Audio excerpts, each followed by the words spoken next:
One of the most disempowering beliefs is that you're supposed to feel happy all the time while you're building your business. No, you got to flip it from I'll be happy when, right? I'll be happy when I sell this business. I'll be happy when it launches. I'll be happy when we hit $1 million in sales, whatever it might be. You got to switch from I'll be happy when to I'm happy because. Now, this small reframe is much bigger than it sounds. I'm happy because I'm working towards a future. I'm happy because this is the business that'll sell one day. I'm happy because I get to wake up and have purpose every day. When you switch from I'll be happy when to I'm happy because, that small reframe is very, very powerful for entrepreneurs.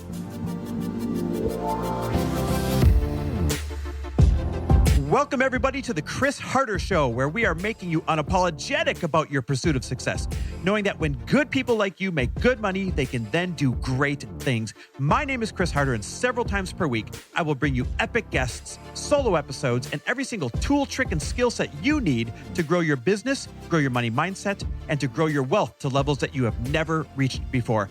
I've ended up in a unique place in life where I've got the experience, the connections, and all of the secrets that it takes to be successful. And I'm lifting the curtain to reveal it all to you in an effort to help put you in a position of abundance so great that you can then be as generous as possible. So let's lock arms and let's get started.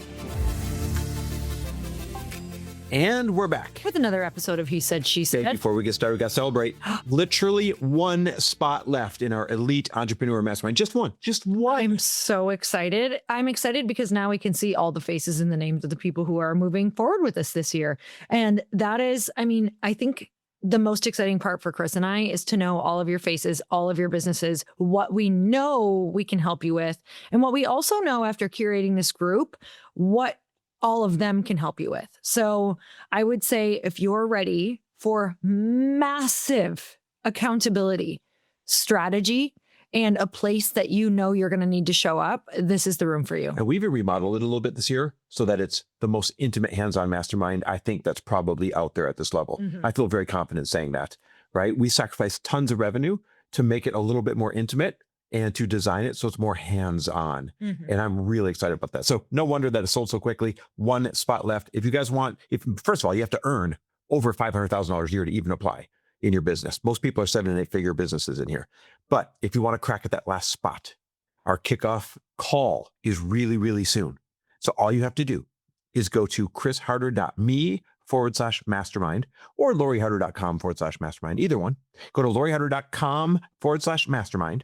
Fill out the app. We'll jump on Zoom real quick and we'll see if that last spot is a perfect fit for you. Now, there's these human conditions that you and I were talking about. We just flew back from a cool visit at Mom's and we're talking on the airplane about, oh man, it's hard to battle the human condition sometimes. And like the prehistoric parts of us that are built into us for old survival and stuff, those things really hamper an entrepreneur. It gets really difficult to operate sometimes based on our base human programming. But there's always a double-edged sword, right? There's a negative side to our human programming and there is a positive side. And we wanted to kind of examine each of those and teach you how to use these in your favor and how to mitigate any of the challenges for these 4 human conditions so you can actually be a lot better entrepreneur. Not a little bit better entrepreneur, but a lot better entrepreneur. And so the first one is the happiness trap. So the happiness trap, it kind of is like the thing that we've been set up to believe our entire lives is that we're chasing this happy life, right? When you're married, you're finally going to be happy. And then you get married and you're like, okay, like this is great, but I feel like I'm still not that happy all the time. Wait a minute. And then Is there something I should know here? We're on a path here. We're on a path. Example. Don't throw me off. And then you're like, well, maybe I should have kids. And then you're like, wait, I'm still not as fulfilled or happy every single day of my life as I thought I'm supposed to be. And then you're like, maybe I'm supposed to be a successful entrepreneur. And then you start a business and you realize that your business can actually make you really unhappy. And then you're like, wait a minute, I have all of these things and all of a sudden I'm not as happy as I thought I should be. Number one, the human condition is that we are literally not wired to be happy all the time. It is one emotion in the range of emotions that we are meant to experience. So one of the things that can really help all of us with this is knowing that we shouldn't necessarily be chasing happiness. We should be chasing something meaningful. So when you go back and you look at, is my marriage meaningful? Are we spending time with each other and growing each other? Are we going through challenging things together because we want a meaningful life that's full of richness and depth and learning and growth and experiencing things together, the highs and the lows? Then you're like, wow, I did it. I have a meaningful marriage. Now, with kids, I also know I have a lot of friends with children who are like, look, if you're looking to find happiness from children, you typically aren't going to be your happiest until after they're grown, they're gone, you know they're doing okay. And even then, you're still going to worry about them all of the time. So if you're like chasing happiness with kids or hoping your kids make you happy, you're going to be terribly unhappy if that's the expectation. Now, if you're chasing meaning and you want to help guide somebody who is going to, get the most out of life, and you want to make sure that you can just give them all of the love and guidance and maybe the things that you didn't have growing up. Now that means something to you. Then that becomes fulfilling because you're creating meaning. Now, if you're in a business and you're like, wow, I wake up every single day and there's a headache, there's a fire. Clearly, this is not going to mean that you're going to wake up happy every single day. But if you are chasing having a meaningful business that helps people, that is helping you grow, and that your whole purpose on the planet is to evolve and become the highest level version of yourself, now we have a much more interesting life rather than if you're chasing happiness with those things. I hate to tell you, but it's not going to feel very happy majority of the time. But if you're chasing meaning, you're going to feel very fulfilled and like you are hitting that requirement in your life. Yeah, here's where I see the happiness trap creeping in for entrepreneurs. They usually quit too early, or they pivot too early, or they say, oh, this isn't working, or I'm not good at this, because day in and day out, the actions of their business, because they have to wear all these different hats, especially in the beginning, isn't making them happy. And it is one of the most disempowering beliefs to expect that you are entitled to be happy while building your business. And I know this isn't the good news you want to hear, but once you understand the field you're on, then game on, right? Everyone's on the same playing field. And the truth is, one of the most disempowering beliefs is that you're supposed to feel happy all the time while you're building your business. No, here's a great reframe for you. You got to flip it from, I'll be happy when, right? I'll be happy when I sell this business. I'll be happy when it launches. I'll be happy when we hit $1 million of sales, whatever it might be. You got to switch from I'll be happy when to I'm happy because. Now, this small reframe is much bigger than it sounds. I'm happy because I'm working towards a future. I'm happy because this is the business that'll sell one day. I'm happy because I get to wake up and have purpose every day. Mhm. I'm happy because, well, without challenge, life would be boring. So when you switch from I'll be happy when to I'm happy because, that small reframe is very, very powerful for entrepreneurs. I'm thinking just about days when it's like, hey, how was your day? Hey, were you happy today? Like, was it good? I think that's a challenging question as well. Of course, it's a beautiful question. I ask my husband this all the time. But at the same time, it's really like, who did you get to become today? Oh, you had some really challenging calls all day. Oh, you had some really like hard conversations that you had to have. Who did you get to become today? And this is something that, if Chris asked me this on a walk, I'd be like, wow, I actually got to become the person who has a backbone today. I got to become the woman who has massive boundaries and had to let go of somebody liking her today and still like herself. Yeah. So here's one more small reframe, then we'll move on to the next human condition. But this one's really powerful. You've got to stop expecting that the actions you need to do day in and day out are going to make you happy. Mm. And instead realize the reason you're doing those actions is what will make you happy. Mm-hmm. The actions probably aren't going to make you happy. The reason you have to do those actions, that's what you tap into. That'll make you happy. Mm-hmm. All right, what's the next human condition that we're programmed with that works against us? Okay, number 2 is I'll be ready when. And I see this with everybody. I see this in myself. I'll be ready when I finish that course. I'll be ready when I study more reels on Instagram and Get that save more reels certification. and do the thing, get the certification and graduate from college, whatever it is, you guys, that you are waiting to be ready for.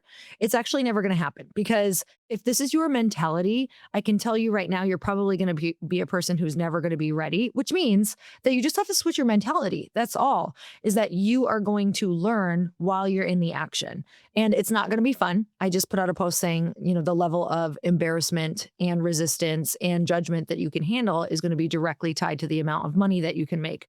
It's because you're going to be learning in front of everyone. Whether you've got the certification, whether you've got the degree, whatever it is, you still have to start before you feel ready. So I always think it's more important to start long before some of those things in whatever capacity that you can have to start gaining the experience, because no matter what, experience is going to be where you're going to learn the most. If you think that you are starting your business or growing your business for the wins that are going to be down the road, then you're never going to feel ready. But if you are in it for the growth, then you're going to feel ready right now, because just getting out there and then getting feedback causes growth. And so I forget the saying, there's a saying out there that's something like, if you're in it for the wins, you'll never find them. If you're in it for the growth, everything's a win. I'm butchering it. But this is the same thing with you'll be ready when. You're never going to feel ready if you're like, okay, I'm ready to make this thing a win. But you're immediately going to feel ready if it's, okay, I'm ready to test the market and get the feedback. And that's the point of view that you have to do when you get in business, because no matter what you think you've perfected, you're going to get feedback and you're going to have to make some changes and some tweaks and some pivots. And so race to get that feedback instead of waiting till you'll be ready. So number 3 is the need to control. And this one is also a really big part of when everything is in control, that's when I feel good. When everything is under my control, that's when I feel safest. And so what we want to do is we want to switch that mentality, because it's super common, especially among entrepreneurs. And again, if you're waiting to feel in control of everything, you're never going to feel that. So you're never going to feel safe.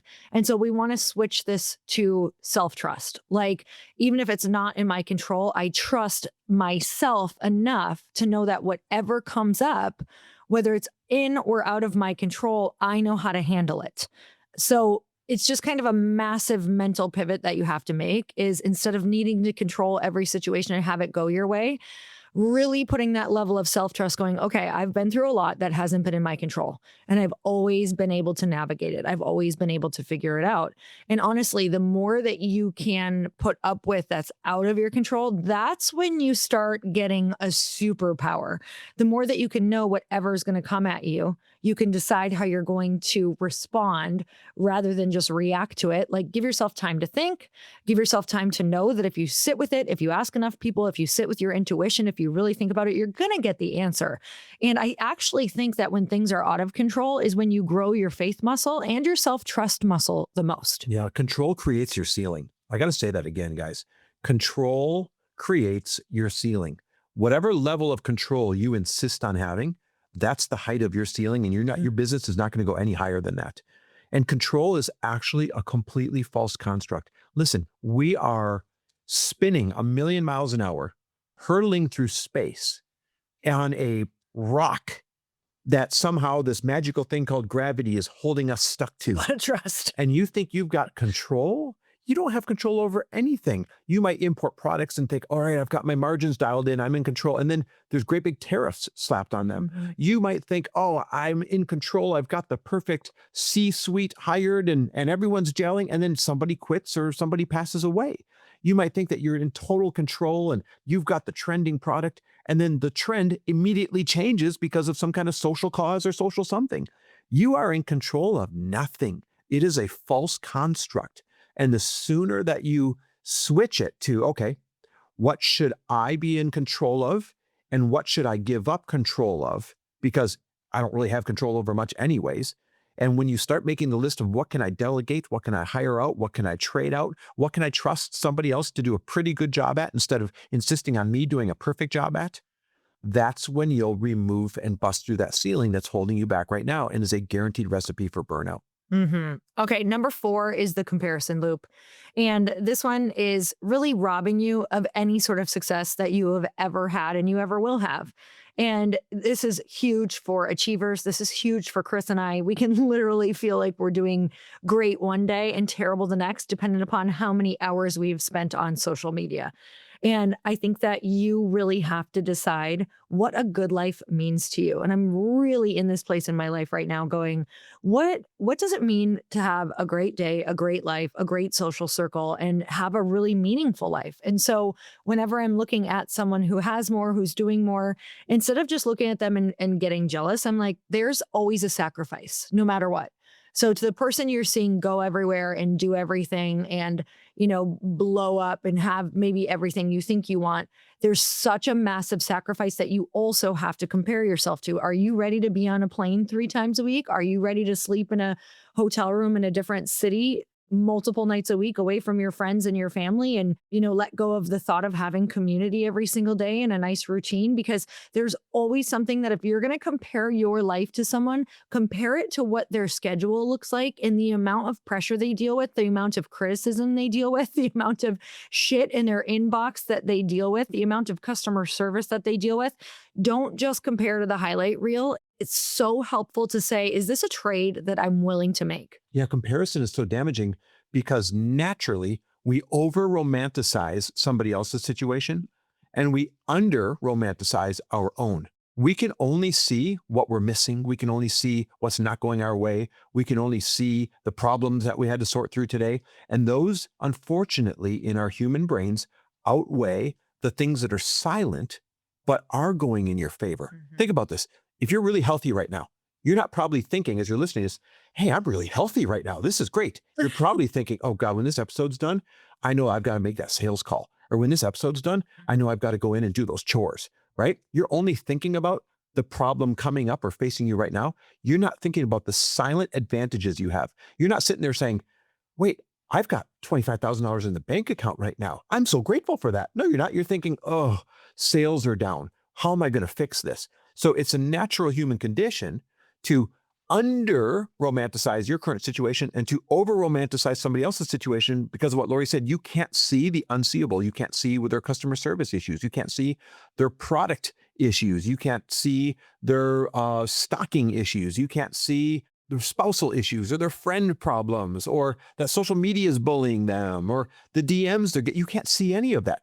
And so you only see the shiny part, and it's not even them only sharing the shiny part of their lives. It's you looking at everybody else saying, oh, look at that jet they ride in. That must be nice. Oh, look at that home they're in. That must be nice. Oh, look at that car they're driving. Must be nice. Oh, look at that outfit she's wearing. It must be nice. And at the same time, that person might be dealing with a terminally ill child that they're not talking about. That person might be dealing with a sick parent they're not talking about. They might be dealing with terrible recalls on their product they're not talking about. They might be dealing with their funnel that was once working, completely collapsing and not printing sales anymore that they're not talking about because they're in hustle mode trying to solve or salvage or fix those things.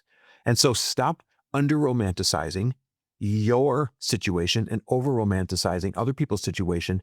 That is comparison, and it's guaranteed to rob you of reality. Because the reality is you have more things going in your favor than you think, and other people have less wins than you're giving them credit for. I just want to add, I think it is really important to schedule in things that truly make you happy every week, you guys. Especially as an entrepreneur, it's easy for me to actually get on this microphone and say, yeah, don't chase happiness because it's really hard and stay in the hard. And Pickleball. I think it's most important to also go, hey, where is something that I truly do feel in flow? I feel happy. Everything kind of melts away. I feel peaceful. I think that is extremely important to make sure you have at least every other week in there. Yeah, absolutely. All right, guys, thanks for listening. We love and appreciate you. Don't forget, we are down to our very, very, very, very last spot in our Elite Entrepreneur Mastermind for anyone earning $500,000 or more. This is where you get one-on-one coaching from Lori and I. This is where you get the lift of the entire group working on your business. This is where you lock arms and you have, all these other ride or dies that you wouldn't have otherwise for 1 year, where you guys are giving each other exposure, introductions, tips, you name it. This is the greatest container that you could possibly wish to be in if you're a 7 or 8 figure business. Right now, this thing's over. Rush over to loriharder.com/mastermind. Click on the Elite Entrepreneur Mastermind, fill out the app, and we will see who gets that very last spot. I'm so excited. I hope it's you.